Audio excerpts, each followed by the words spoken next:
ये बताते हैं कि बागेश्वर धाम के पंडित धीरेंद्र शास्त्री कैसे हिंदुत्व के पोस्टर बॉय बन चुके हैं और अब वो कुछ नेताओं को इसीलिए चुभ रहे हैं क्योंकि वो हिंदुओं को एकजुट करने में कामयाब हो रहे हैं।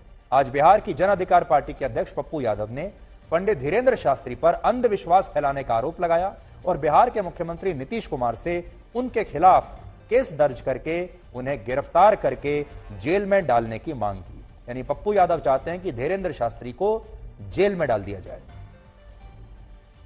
हम इनका पैर छू लेंगे, इनको कहिए कि जितना बॉर्डर पर आर्मी है सबको हटा दे, पाकिस्तान फू, चाइना फू, मियां फू,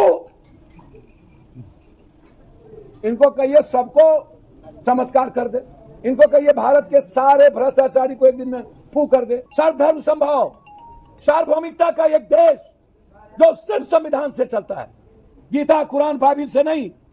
गीता कुरान बाइबिल रामायण मेरी आस्था है, वो मेरे देश का कानून नहीं है और जो देश के संविधान से ऊपर बात करे उसको जेल में बंद करना चाहिए।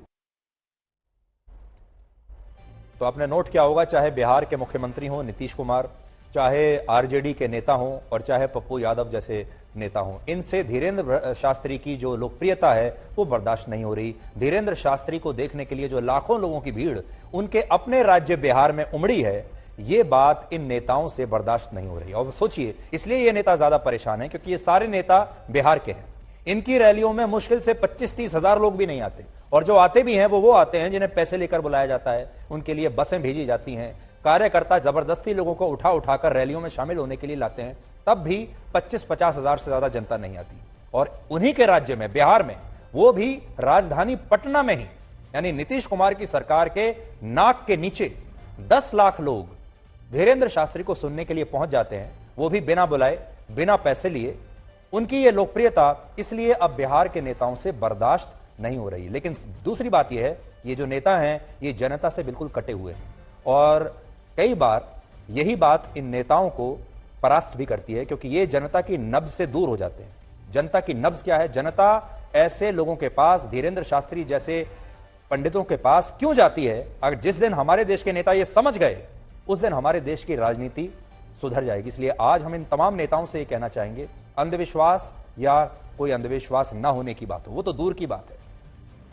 अभी अंधविश्वास की बात मत करो, अभी ये बात करो कि आप लोगों को छोड़कर, आप लोगों की मर्जी के बिना लाखों की संख्या में लोग धीरेंद्र शास्त्री के पास क्यों जा रहे हैं? अपनी समस्याओं के समाधान के लिए आपके पास क्यों नहीं आ रहे हैं? सरकार के पास क्यों नहीं आ रहे हैं? जबकि इन तमाम लोगों की समस्याओं का जो समाधान है वो तो सरकार के पास है। सरकार के पास पूरा तंत्र है, सरकार के पास पैसा है, सरकार के पास इंफ्रास्ट्रक्चर है। अगर सरकार इनके सारी समस्याएं दूर कर दे तो फिर ये क्यों जाएंगे धीरेंद्र शास्त्री के पास?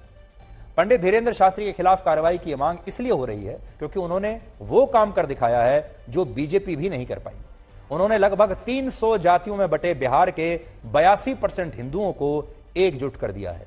और इसका मतलब यह है कि जो नेता और जो पार्टियां जातियों के आधार पर अपनी राजनीति करती हैं, जो हिंदुओं को छोटी छोटी जातियों के आधार पर बांट देती हैं, अगड़ी जाति, पिछड़ी जाति, SC, ST और न जाने क्या क्या, अब उनकी दुकान बंद होने की नौबत आ सकती है। और यही वजह है कि ऐसे नेता धीरेंद्र शास्त्री के खिलाफ अब कानूनी कार्रवाई की मांग कर रहे हैं और उन्हें जेल में डालना चाहते हैं। इस बात को आप इन तस्वीरों से समझिए। कल जब धीरेंद्र शास्त्री बिहार से लौट रहे थे तब उनके चार्टर्ड प्लेन और रनवे पर इतनी भारी भीड़ उमड़ कर आ गई और लोग उन्हें देखने के लिए कितने बेचैन और बेसब्र थे, आप देख लीजिए। लेकिन इसका वीडियो सामने आने के बाद जेडीयू ने इसकी भी जांच की मांग की है, जबकि आरजेडी ने कहा है कि अफगानिस्तान जैसी तस्वीर कल पटना के हवाई अड्डे पर देखने को मिली थी। देखिए, अब धीरेंद्र शास्त्री आजकल वो प्राइवेट प्लेन में चलते हैं और किस तरह हवाई अड्डे पर रनवे और उनके प्लेन तक जनता पहुंच गई, आप खुद देखिए।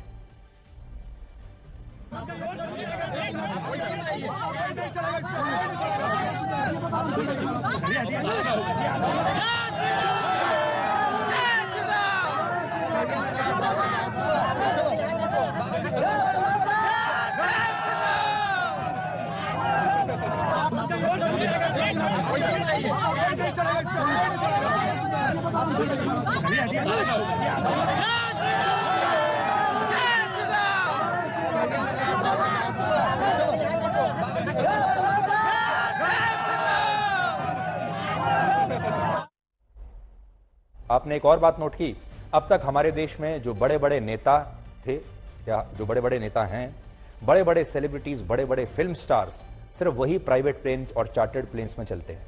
लेकिन अब हमारे देश के जो बाबा हैं, हमारे देश के जो धार्मिक धर्म गुरु हैं, वो भी प्राइवेट प्लेन्स में चलने लगे हैं। वो भी किसी बड़े फिल्म स्टार या सेलिब्रिटी से अब कम नहीं है। और ये जनता देखिए, हमारे देश की ये जनता जब किसी को अपने सिर पर बिठाती है तो कैसे बिठाती है। अब आपको भारत सरकार में हुए एक बहुत बड़े बदलाव के बारे में बताते हैं। सुबह सुबह यह खबर आई और पूरा भारत हैरान रह गया। किरेन रिजिजू को भारत